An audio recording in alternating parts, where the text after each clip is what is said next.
educate the public about the invisible challenges, or, I'm not a big fan of the word disabilities because, and I don't think most of the veteran population, I know they're not big fans of the word disability either. I use the word challenges because, they are, especially folks with cognitive issues. Yes, technically it is a disability because it falls under the category of what the ADA, the American Disabilities Act, describes as a disability. But because you can't see them, it's so much more challenging than folks with physical disabilities. A lot of times folks with physical disabilities, people in airports will bend over backwards to help these guys get onto a flight, or even if we're locally at restaurants or something, people bend over backwards to say thank you. But the guys with these invisible cognitive disabilities, they live with them every single day. We've got a guy who came through the program last year who he can't go to the grocery store. He's a single guy, he lives at home. He can't go to the grocery store because the grocery store is just too much. It's too much noise. It's too many people packed into one place.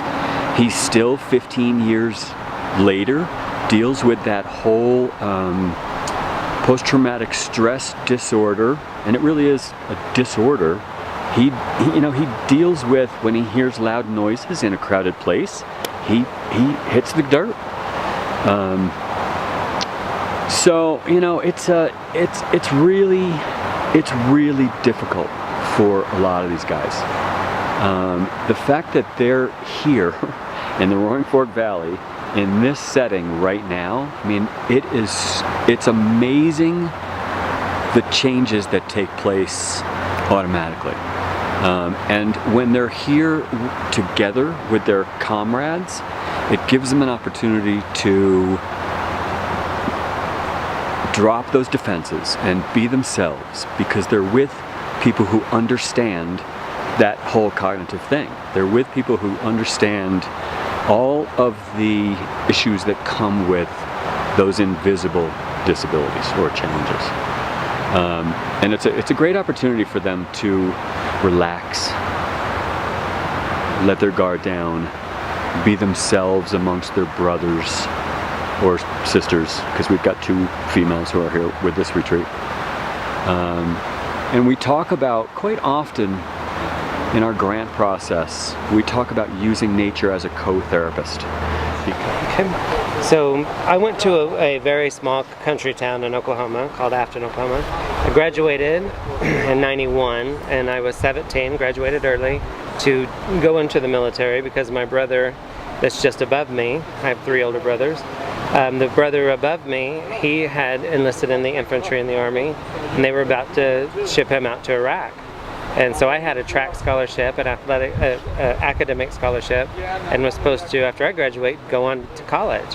And I couldn't see myself going to college while my brother is in a war, and I'm fully capable of doing, committing myself to go and serve alongside him. So, graduated, they let me complete my high school work early, graduate early so I could ship off to basic early. And so I graduated a couple months ahead of time and went to basic, and that was in '91. And then I joined in '90, actually went to basic in '91. And then 25 years later, multiple deployments later, I was still there. That wasn't supposed to be the deal, but you ship and all this stuff's going on, and then I got to go to England and meet the Queen. I was one of 50 people who did an exchange, and so I've had several really neat experiences that were kind of life-changing, and I was an honor graduate from basic, so military fit me well. I was in a strict family household environment, and it was a natural fit for us. And so 8 years passed, 10 years passed, 12 years passed, and often, as with any career, military being the same, and so I was in the infantry in the Army, and so that's not always a easy environment to be in. I was going through a burnout phase and sat down with my dad, and he said, you're 12 years in. If you start a career again, you're going to have to work another all these years to get a retirement. You're serving your country, you're serving your community, and sorry, long response, but anyway, so I felt that sense of obligation to serve my country, my community. Every time I would start to get out of it, war would happen, or conflict would happen, or 9/11 would happen, or something happened that reassured me that my place was where I was at. I have a rod from my knee to my ankle on this leg, and my leg in half and backwards, and my ankles, both, all my tendons and ligaments except for one on each of my ankles were destroyed. Broken ribs, broken collarbone, broken arm, herniated discs, destroyed vertebrae, and different things. So along with that, plantar fasciitis, tendonitis, osteoarthritis, arthritis. So then, there's a lot of, so it's not always just the things. I had TBI 3 times, traumatic brain injury. And then, so I also have what is called bilateral traumatic optic neuropathy. And so I have scarring on my brain and scarring on my eyes. And so I don't get the oxygen supply that I'm supposed to have. And so sometimes stress, lack of sleep, physical activity, anxiety, anger, depression, frustration, those things affect that, and I lose my eyesight sometimes. I lose my balance, I lose things. So there's a lot of residual effects that come with that. So after the IED blast, my head was ringing, I couldn't hear for 4 days, and just blinding sight and stuff, and so that's a frustrating thing when you have loss of life. And I won't go into those details, but there's other injuries that you're not doing anything to improve your life, and if they're not doing anything to improve their life, it's 2 people complaining about the same thing in that repetitive cycle. And if I was going to stay in that, I'd be dead or in prison forever, because I was going to kill myself or somebody else. And so I had a lot of people around me who weren't going to give up on me. And I got to a place where I was doing it for me. And it's harder to do that than to go drink beer, whatever, that's easier to do. But you stay in that same place, and I wasn't going to. I was to the point of committing suicide. So I couldn't stay in that place one way or the other. I had to change it or I would be dead. So I made the decision to get checked into the treatment facility, and it was the best thing I ever did in my life. When was that? 2012, I think. And I was still drinking off and on. I had quit for 8 months, then I relapsed, and I felt like I was a worthless human being. I couldn't do anything anymore right. I didn't have a purpose anymore, because I wasn't serving in the military really. I was recovering still.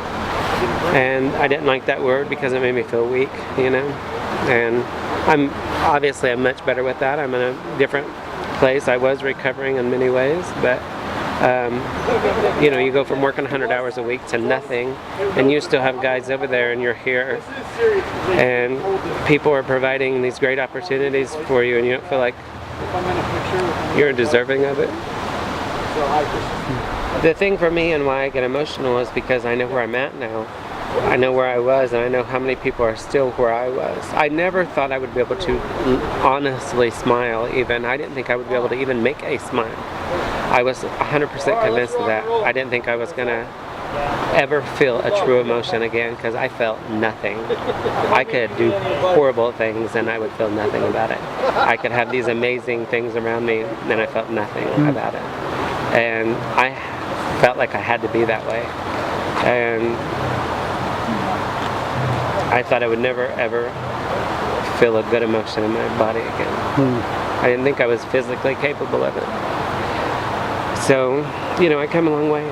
And so that's why I get so emotional, because I am not the same person I was when I first got back and when I was going through recovery and I was fighting it, because you get around a lot of the guys in the recovery process and you're stuck, and so there's maybe 200 of you in one area, and it's constant people hurting and complaining, and you're looking at burn victims, and you're looking at people with amputees, and looking at all this stuff. I don't look like I've had ever anything wrong with me. And, you know, so I feel like obviously you can tell they're hurting. You can't tell I'm hurting. And I feel like, why am I in the same spot as them? Why am I here with these guys? And there's people complaining, people who are faking their injuries more than really they are, because they want a disability, or they want that, all the things, like the sympathy, the disability, the check. And so you're feeling all these emotions, and you don't know where to place them, right? You don't want to be there. You want to be with your people, and it's a frustrating thing. You're mad at the government and the military, and so when you don't want to be there, you have people who are faking it. You have people who are way more injured than you feel. You feel like the sympathy and all that stuff, which brings back the memory of you're not doing what you're supposed to be doing, and then you're not doing. And so, you know, it's a cycle that is difficult to navigate when you come back. And even after you're, you know, a lot of people don't go in that process, so it's hard to understand your place when you come back in any role. Where do I fit in? How can I contribute? Do I want to? And when you're around civilian people, it's frustrating, because you hear people, when you're in Iraq and Afghanistan and you see these environments, like we're in luxury right now. And if coming back and hearing people, oh, you know, you didn't cook my sea bass properly, it's not flaky, and it drives you insane. Sometimes it's hard not to physically harm them, and that's what you want to do. So you can't get your emotions in check. Hearing people complain because they can't go buy this or that, or it's so petty. The things people, their living situation here. Oh, I wish I lived in a nicer house, or I wish and you're thinking, that's what you're worried about. You didn't get to go to the concert this weekend. That's what you're complaining about. So it's real hard here. Everything is a frustration. I'm getting trapped in the home, which is why I continue. These things get me out of the house, because I want to isolate from everybody. But at that time, I wanted to get away from everybody on the base that was reminding me of what I wasn't supposed to be doing, reminded me of what I just saw, what I've been through, or drove me crazy because they were complaining about things they shouldn't be complaining about, whining and complaining and trying to make a bigger deal out of something so they could get a better disability rating or whatever.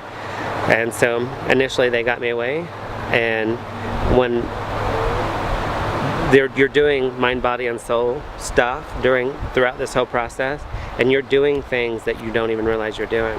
Like I'm on the top of a mountain, and they're like, oh, that's the guy that didn't want to come on a trip? Just rode that chair. I'm scared to death of heights. Just rode that chairlift up to the top of the mountain. That's out here looking around and saying how beautiful this serene is, and it's like a fairy tale. And you know, they're like, you didn't want to come on this trip. And you know, they started pointing out little things in a box and saying I can't do this, and I can't be around these people, and I can't do that. But you can. You have to go do it. You can't use those excuses, and you can't limit yourself, because that's all that you're doing. You're limiting yourself. And when they started pointing that stuff out to me, I use it as a motivator to go from where I was at to where I wanted to be. I am so happy I'm here, because that goes back to the isolation thing. I've come a long ways, and I've come very far, but it's so easy to stay home, not get out of the house if I don't have to. And whenever I do that, whenever I get out, everybody drives me crazy. Traffic drives me crazy. People in the line. And so I have to work. That's the constant, you know, that's the constant goal, or constant thing I have to work on. I have to force myself in uncomfortable situations. But, you know, once again, I have good people around me. I think that helps, because I changed my environment. I changed the birds of a feather kind of thing. These birds weren't flying too well for me, so I need to fly with some eagles over here. And so I wanted to fly with some different birds, let's say. So now I have people who are quality friends, my quality family, and keep me in the direction I need to be. I have a check and balance system better. And whenever I start to slip, they will let me know. So for me, it's getting into things. I have to get in people and in nature and environment. And because of my injuries and the arthritis and osteoarthritis and all that stuff, If I'm not physical, because I'm in pain right now, if I'm not physical, I hurt so bad. I have the necrosis in my back and the subluxation and the herniated disc and all that stuff, and so my spine separates and slides and it pinches and then it spasms and then all that stuff. And so what's good for that is a strong core. And so if I'm sitting on the couch in my house and not leaving, that's not a strong core.